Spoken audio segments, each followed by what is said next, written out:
Mon fils. Mère. Mathieu, n'oublie pas de où tu es.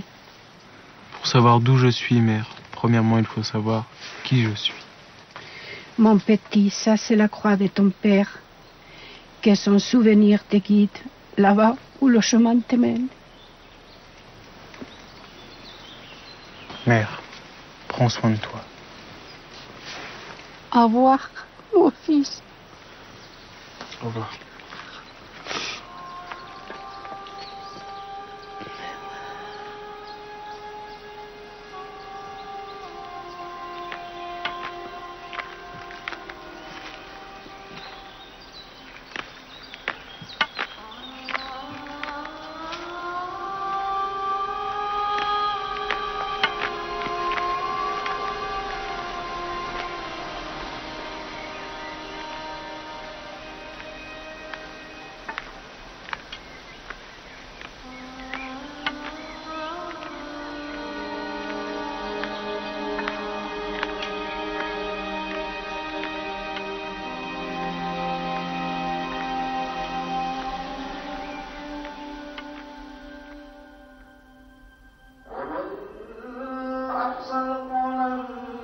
Cada año, la Meca recibe a más de 1 millón de personas alrededor de la piedra negra de la Kaaba.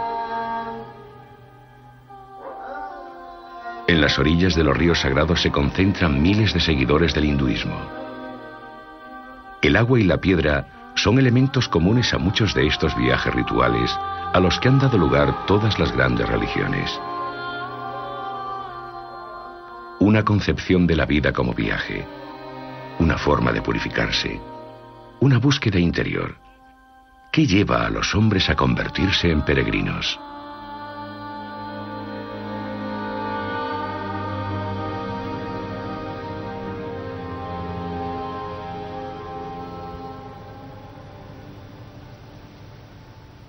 En Europa han tenido un gran desarrollo las peregrinaciones a Roma y a Santiago de Compostela.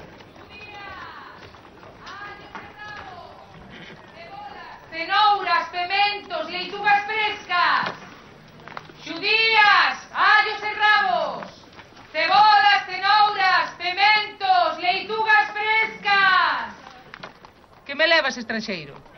Poderia me indicar por onde se va o camiño de Santiago? Direitiño cara ao sol, cara ao sol. Con Deus. Erva Luís e Romeo para darlle sabor ás carnes. Leitugas frescas. La tradición cristiana sitúa en esta ciudad del noroeste de España las reliquias del apóstol Santiago el Mayor. Este hecho ha dado lugar a un camino que fascina por su dimensión histórica, monumental, mágica y humana.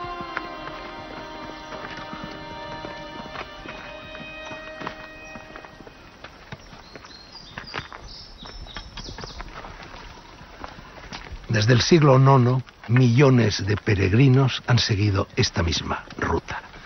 Gentes de toda la Haya empezaron a recorrer entonces en condiciones muy difíciles lo que hoy llamamos Camino Jacobeo, con el propósito y la esperanza de llegar a Compostela, donde se decía que estaba enterrado el apóstol.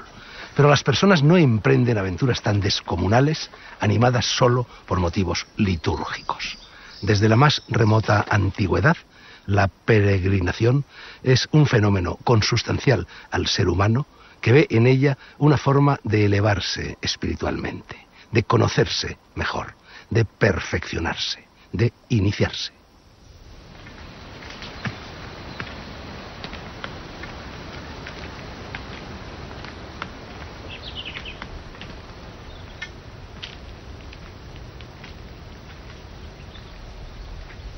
Una de las características diferenciales de la peregrinación a Compostela es que existe un recorrido concreto para llevarla a cabo. Con Deus, professor Aguirre. Que sempre estea presente nesta casa. Pasade, peregrino, acomodade-vos ao forno.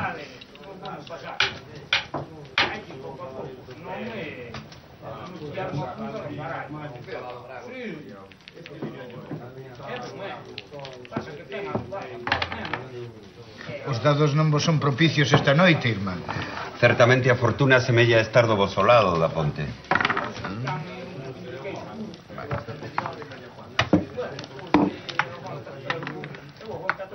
Se habla más del Camino de Santiago que de la peregrinación a Santiago, como si el viaje importara más que la meta. É un asomo de envexa o que percibo no vosso proverbio, Joan.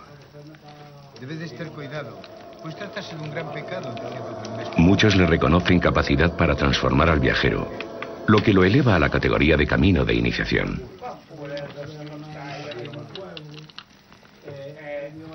A vosa cabeza faravos chegar lonxe, irmán abandeirador. E a vosa lingua da ponte faravos perder a vosa. Deixadevos de prédicas e atendedevos a que Moitas son as virtudes do irmán da ponte, pero a paciencia non se atopa entre elas.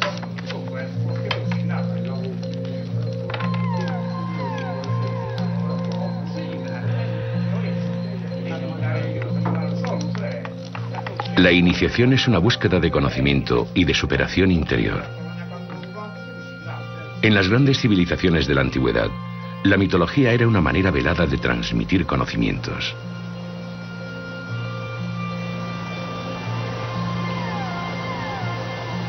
Así, surgían héroes mitológicos como Osiris, Ulises, Hércules o Eneas, protagonistas de periplos vitales cargados de simbolismo que ilustran la dinámica de los caminos iniciáticos.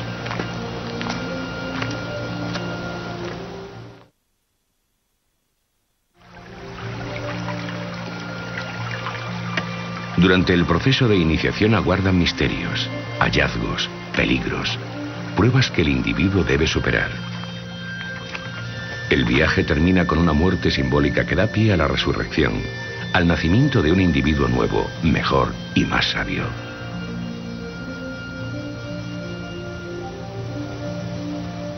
Un 5 e un 2. A fin os dados guíanme a vos refuxio.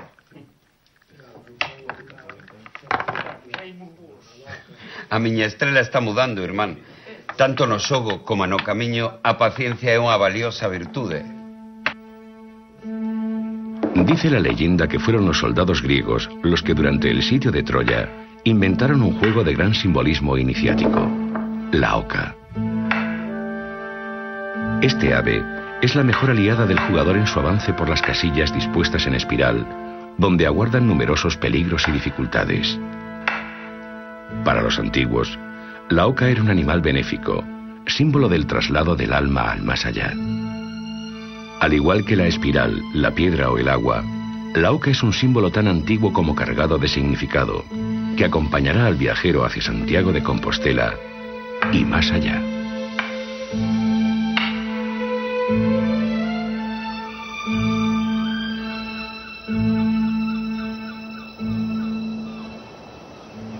Para los antiguos, estos acantilados de Finisterre eran el último rincón occidental del mundo y el lugar en el que empezaba el país de los muertos. Todos los periplos de carácter iniciático ponen rumbo al oeste.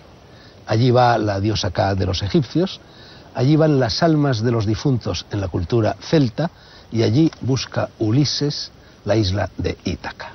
Galicia es la Ítaca del camino jacobeo. Hay quien sube hasta las estrellas para ver el origen del Camino de Santiago. Con este nombre se conoce a la Vía Láctea, porque desde siempre marcaba en el cielo la ruta que llevaba a Compostela.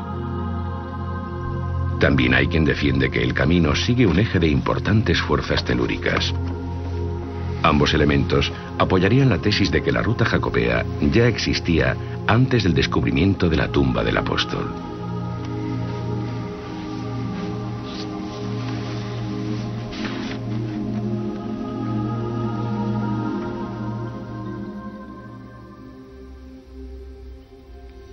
La tradición jacobea comienza con la presencia del apóstol Santiago el Mayor en la península ibérica. Corre el siglo I de la era cristiana y el apóstol trata de difundir el evangelio encontrándose con una gran resistencia.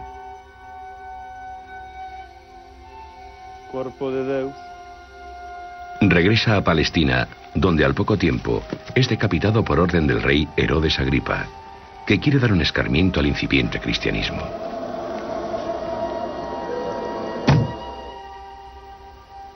Discípulos de Santiago recogen entonces sus restos y viajan hacia Occidente en una misteriosa barca.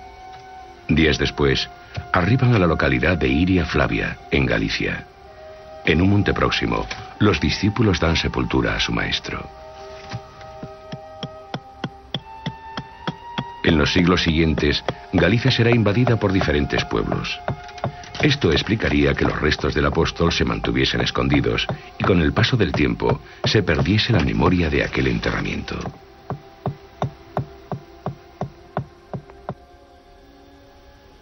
En el siglo IV, el cristianismo se convierte en la religión oficial del Imperio Romano. Sin embargo, su contacto con otras religiones provoca la aparición de múltiples herejías. Es el momento de Prisciliano, hereje de borrosa biografía que algunos creen oriundo precisamente de la localidad gallega de Iria Flavia.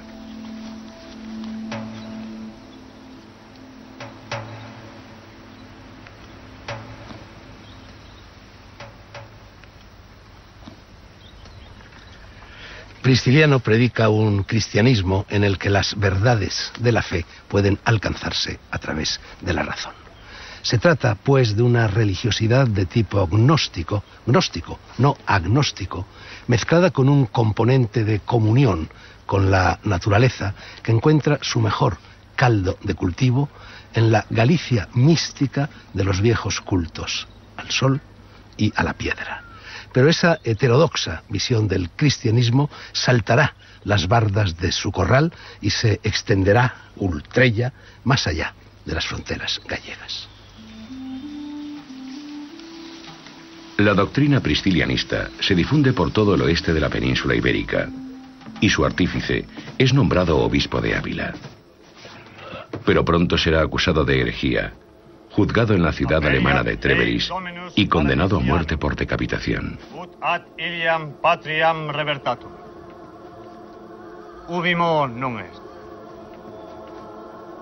El mismo final que había encontrado 4 siglos antes el apóstol Santiago.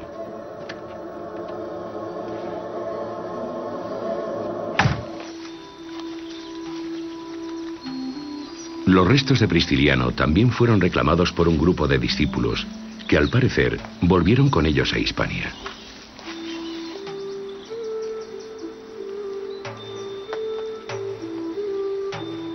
Estas semejanzas con la leyenda apostólica y la fuerte implantación que el priscilianismo tuvo en Galicia lleva a algunos a concebir la posibilidad de que sea Prisciliano quien esté enterrado en Compostela.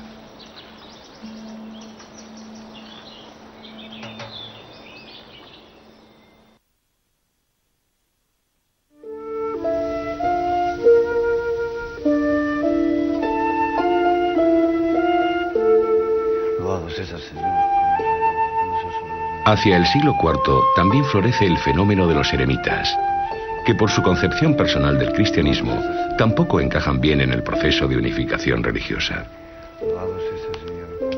Esta amenaza desaparece con la reunión de los ascetas en comunidades sujetas a rigurosas normas monásticas.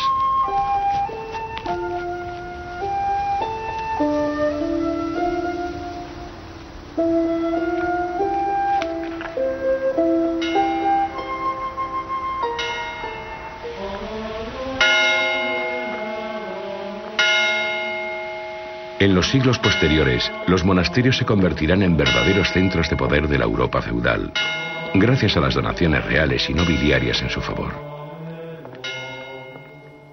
Los monjes siguen la máxima que había establecido la regla benedictina. El trabajo, la oración, la lectura, el silencio, son las características básicas de la vida monacal. Uno de los trabajos característicos de los monjes, el de escriba o copista, resultó fundamental para la transmisión de la cultura medieval y la difusión del culto jacobeo.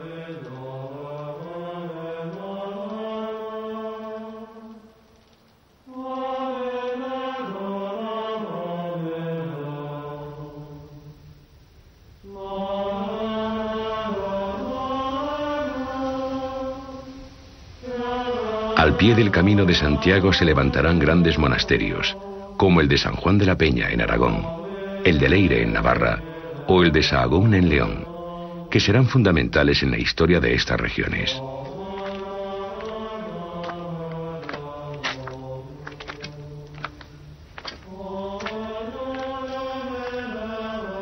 Los cenobios afianzan el camino y le dan una mayor trascendencia.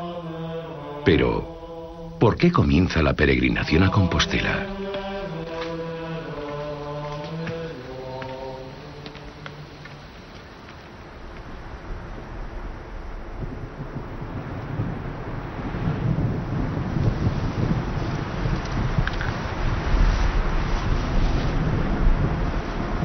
Según la tradición, alrededor del año 820 ocurre un extraño fenómeno luminoso en el Monte Libredón, en la diócesis de Iria Flavia. Un eremita llamado Paio da cuenta del suceso al obispo Teodomiro. Este manda a explorar el lugar y encuentra un enterramiento que, gracias a una revelación, identifica como la tumba del apóstol Santiago. Acaba de nacer Compostela.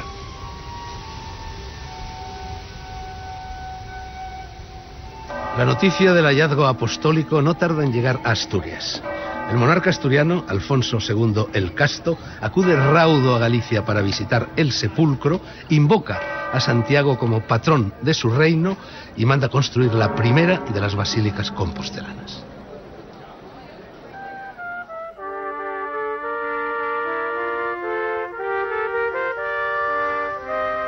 La antigua Hispania romana llevaba un siglo invadida por los musulmanes, pero iba creciendo la resistencia cristiana que había comenzado tímidamente en Asturias. Tomaba cuerpo lo que hoy se conoce como la Reconquista.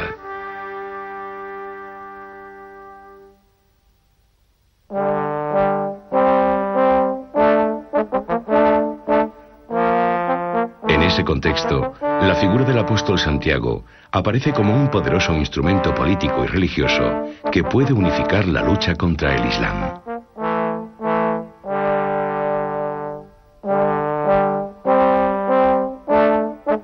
La figura del apóstol predicador da paso a la del guerrero Santiago Matamoros. Una transformación en la que tuvo un papel fundamental la legendaria batalla de Clavijo.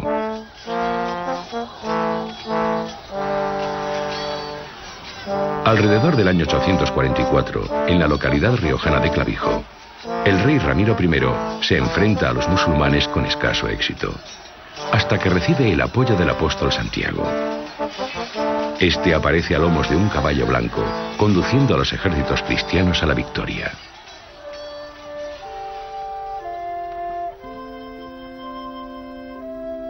Exeum enim obiam peregrinis, cum duobus autribus jaculis, tributa injusta, sex capiente. Un instrumento fundamental en la institucionalización del camino jacobeo será el llamado Códice Calistino. Esta recopilación de 5 libros sirve para promover el culto a Santiago y su camino de peregrinación, presentándolos como el gran acontecimiento del occidente cristiano. Cada uno de los libros aborda diferentes aspectos del fenómeno jacobeo. El último es una guía de viaje medieval en la que el monje cluniacense Aymeric Picot describe paso a paso la peregrinación desde Francia.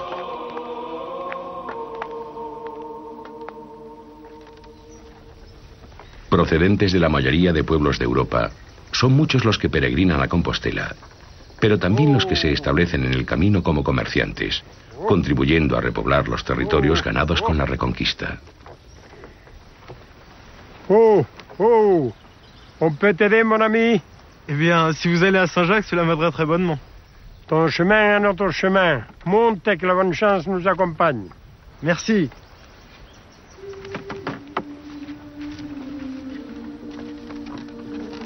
Allez, allez, allez, allez.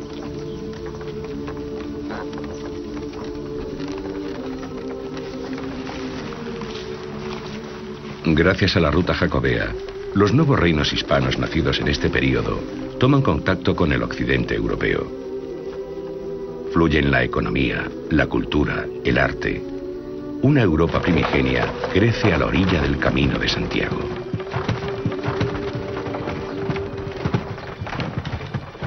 La gran afluencia de peregrinos da origen a prósperos gremios, como el de los vendedores de conchas y el de los azabacheros, que tomarán como base la simbología iniciática para crear los elementos representativos del fenómeno jacobeo.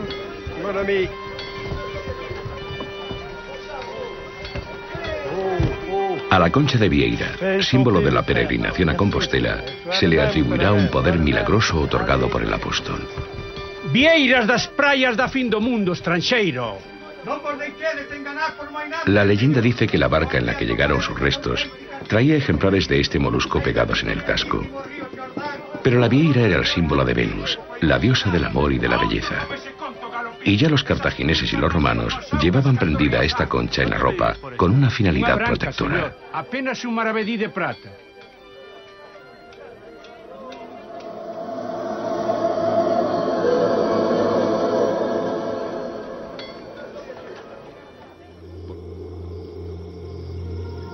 El báculo es otro de los enigmáticos símbolos jacobeos. En la catedral compostelana, el apóstol porta un bastón en forma de tau, una letra griega que aparece relacionada con colectivos esotéricos como los templarios y los alquimistas. Un bastón semejante, denominado Báculo de Santiago, servía como instrumento de orientación astronómica. De nuevo, el camino parece animar al viajero a escrutar el cielo.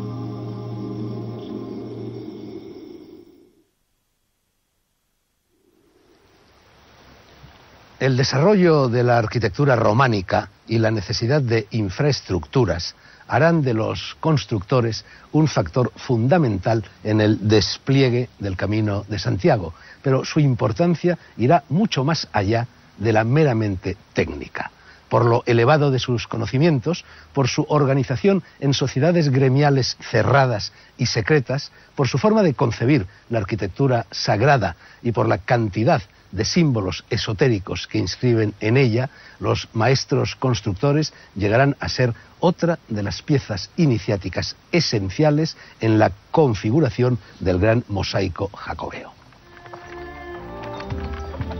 Las grandes obras medievales tenían como responsable principal a un magister o maestro constructor. Este solía ser un hombre culto y viajero, pues a menudo tenía encargos fuera de su lugar de origen. Mira, ali irán os muros de carga. E ali os contrafortes. Déstelle las ordes aos albanéis. Está todo disposto, mestre.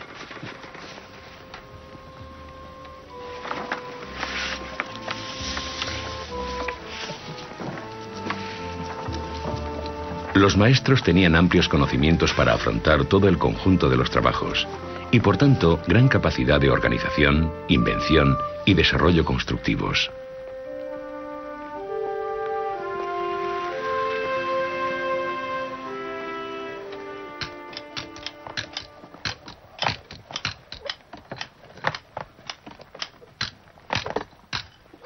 Los compañeros constructores, denominación con la que se conocían entre ellos, estaban agrupados en gremios donde los conocimientos se transmitían de maestros a aprendices.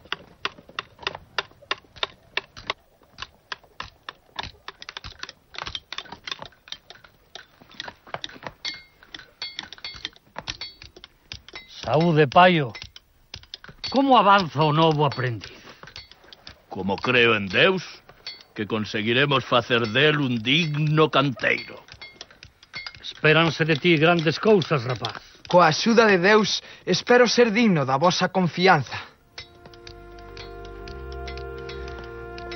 Cuando los neófitos eran admitidos en el gremio, recibían un signo o marca de cantero. Estas prácticas les confirieron un halo de misterio, una fama de grupo secreto de carácter iniciático.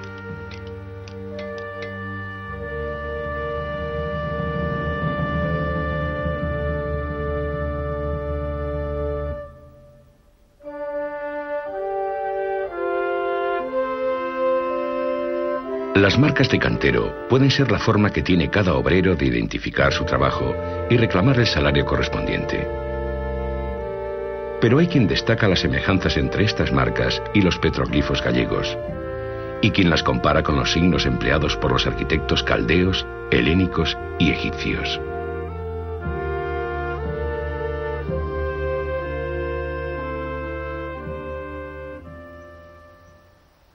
Según la leyenda, los constructores medievales eran herederos de quienes habían erguido, 1000 años antes de Cristo, el gran templo de Salomón en Jerusalén. Serían, por tanto, depositarios de un saber ancestral. ¿Podrían ser las marcas de cantero y los demás símbolos que proliferan a lo largo del camino pruebas de esa sabiduría? ¿Eran los canteros un grupo de iniciados que como tales restringían la transmisión de conocimientos? ¿Acaso por eso se identificaban con símbolos como la pata de oca, la espiral y el laberinto? O novo temos tomada a medida. É a sorte do neófito. Agardemos a ver canto máis dura. Boa tirada, rapaz.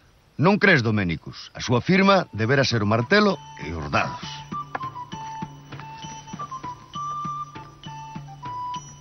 Maese, ¿dónde clavamos esta vara? Ali, nesas pedras.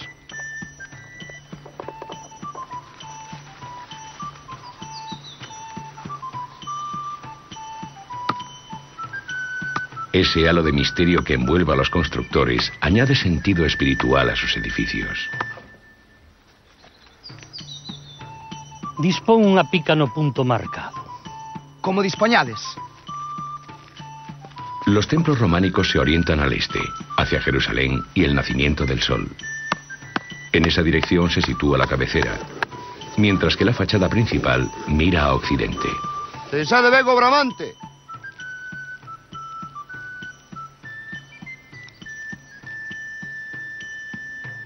¡Agora! Pero antes de poner la primera piedra de una obra, los constructores dedicaban mucho tiempo a estudiar su localización, observando el comportamiento del sol en las diferentes épocas del año. Así se entiende la perfección de edificios como la iglesia monástica de San Juan de Ortega o la de Santa Marta de Tera. En ellas, un capitel de especial trascendencia es iluminado directamente por los rayos del sol los días de equinoccio.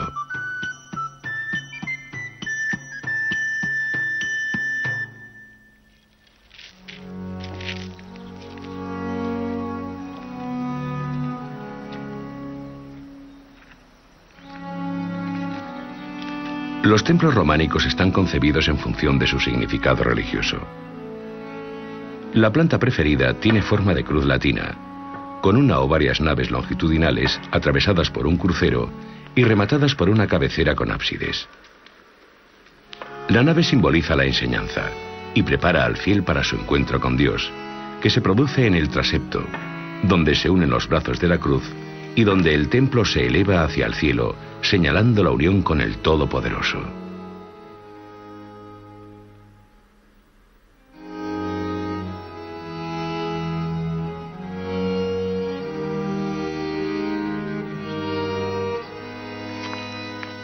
El románico también trae consigo un gran desarrollo de la escultura, utilizada como un lenguaje universal para la enseñanza de los fieles.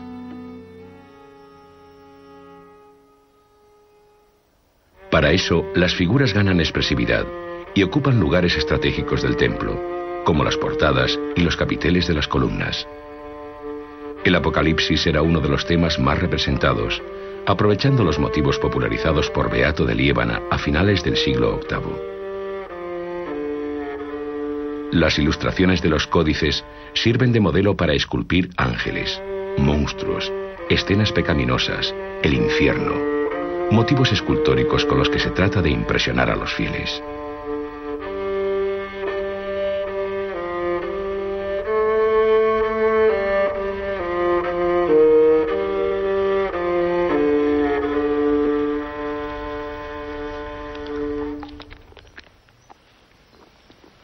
Viajar en la Edad Media era arriesgado. Había que enfrentarse a las estafas de los hosteleros, a los engaños de los pícaros e incluso a delincuentes camuflados entre los propios peregrinos. Saúde e honor, compañero camiñante. Saúde e honor, señores.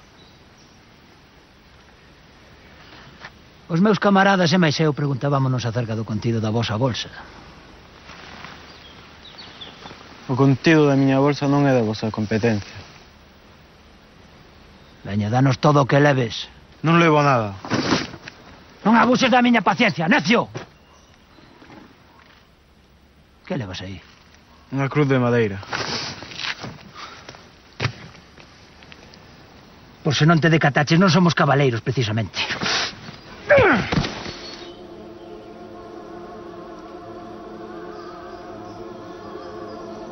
Los bandoleros podían convertir cada rincón solitario del camino en una trampa mortal para el viajero.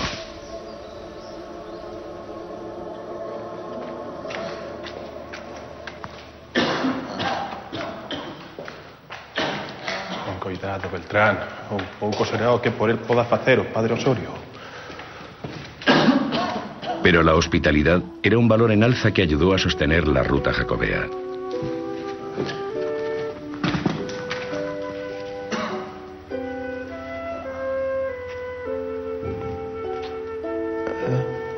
Así nacerán los albergues y hospitales, bajo la protección de los monasterios, de los obispos, de los monarcas y de las organizaciones militares.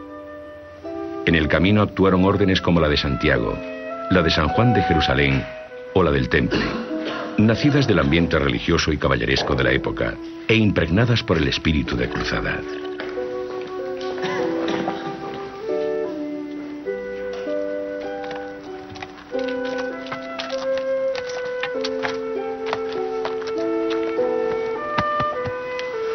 Deus te garde, meu Martín.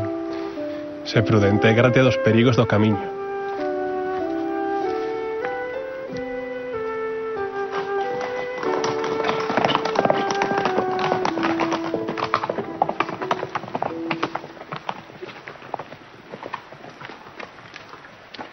En el año 1095 el Papa Urbano II convoca la primera cruzada, la primera tentativa de recuperar por las bravas los santos lugares. El cristianismo asimila así un concepto islámico, el de alcanzar la salvación a través de la guerra santa, de la lucha con los infieles. Y será precisamente en la península ibérica y en Palestina, tierras ambas de frontera entre las dos religiones, donde surgirán al calor de lo dicho extrañas órdenes militares en las que no son soldados, sino monjes quienes empuñan la espada.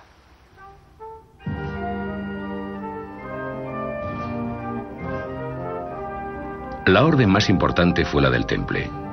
Su origen se remonta a 1118, cuando unos caballeros franceses llegan a Jerusalén y se instalan junto a las ruinas del Templo de Salomón.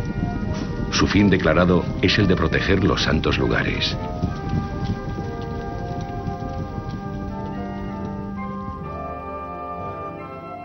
Los caballeros templarios alcanzarán un espectacular desarrollo y se extenderán también al Camino de Santiago, donde dejaron numerosas huellas.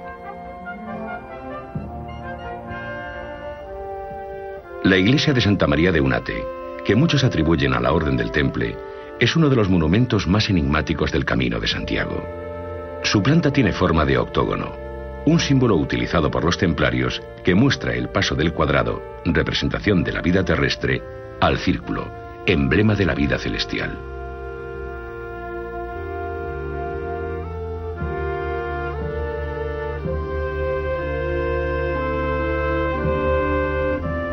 En la decoración del templo saltan a la vista elementos de la simbología templaria, como los bafomets, una suerte de cabezas mitad humanas y mitad diabólicas.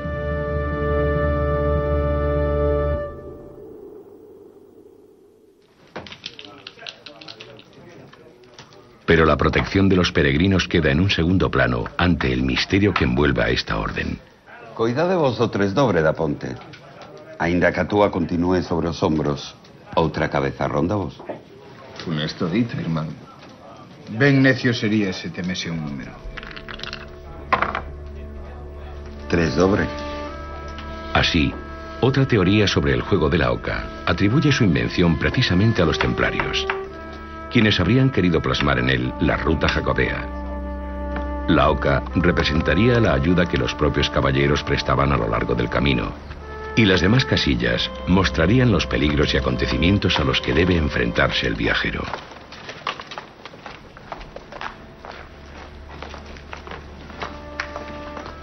En pocos años, el Temple alcanzó una enorme riqueza. Y sorprende el apoyo incondicional que en sus comienzos le prestaron la Iglesia y otras instancias de poder. Algunos ven en su llegada a Tierra Santa algo más que un afán de proteger los santos lugares.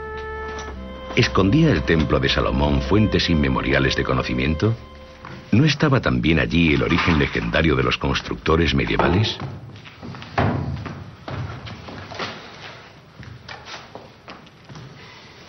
É imperativo que estes pergaminos cheguen ao seu destino. Dadeo por feito.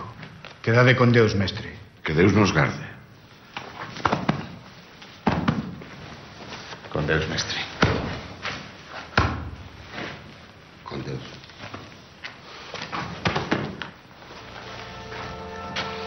Finalmente, el poder templario despertó fuertes recelos y envidias, y a principios del siglo XIV, el rey francés Felipe IV fuerza su disolución.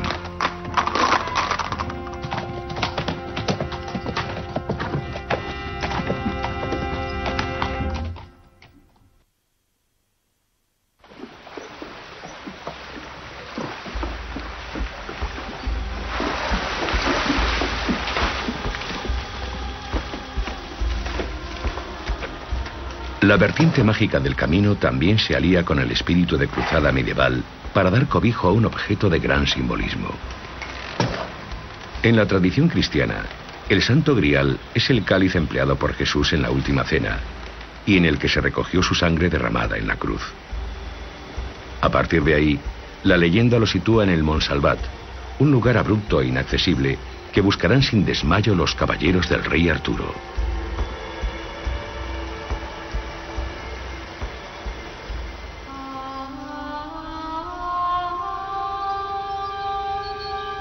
Son varios los griales que aparecen a lo largo del Camino de Santiago. El mejor documentado es el que ahora se custodia en la Catedral de Valencia, después de que se conservara durante varios siglos en el monasterio de San Juan de la Peña, contribuyendo a agrandar la relevancia mágica de este lugar jacobeo.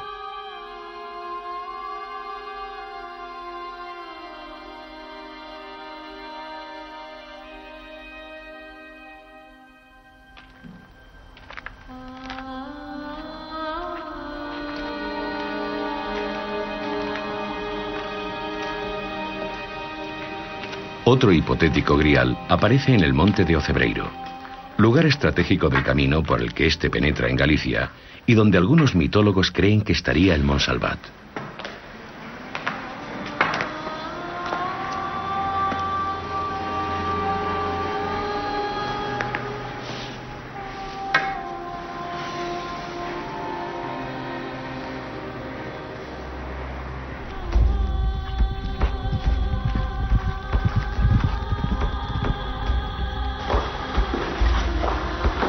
Una variante de la leyenda artúrica sitúa en Ocebreiro a Galahad, el único caballero de la tabla redonda libre de pecado, quien encontraría aquí la mítica copa.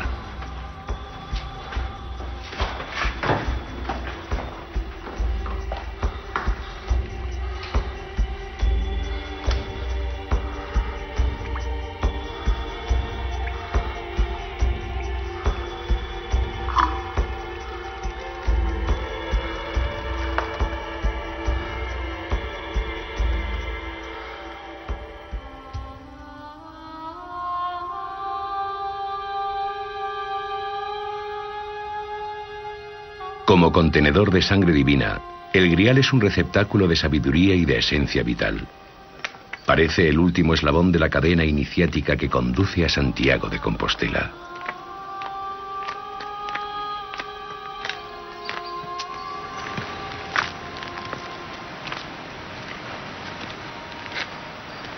El grial y Ocebreiro abren las puertas de Galicia. Ya solo resta el último esfuerzo para llegar a la tumba del apóstol.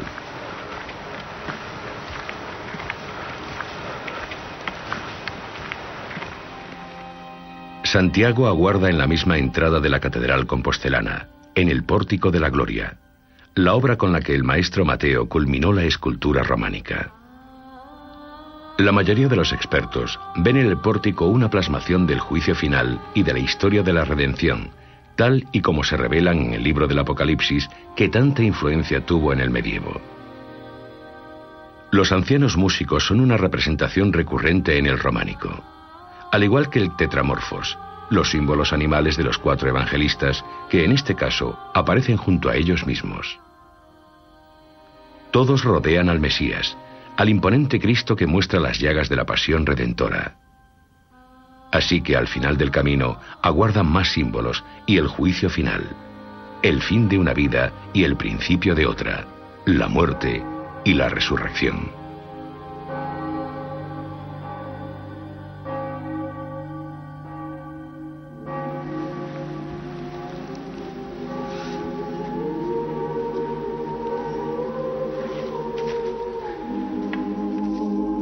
Pero muchos peregrinos no terminarán aquí el viaje. Solo 3 jornadas más los separan de otra muerte temporal, la del sol que se esconde en el mar infinito, en aquel lugar del Finisterre romano, conocido también como la Costa de la Muerte. Aquí, los remotos cultos al sol y a la piedra fueron ya cristianizados a través de leyendas muy ligadas al mar y a la tradición jacobea. Desaparecen los cultos paganos, pero perduran los viejos símbolos pétreos. Y perduran también aquellos fenómenos naturales que animaban a llegar hasta aquí. Porque aquí sigue produciéndose cada atardecer el fascinante fundido del sol con las aguas. Y aquí termina cada noche el camino de las estrellas. Entonces, muchos peregrinos darán también por concluido su camino iniciático.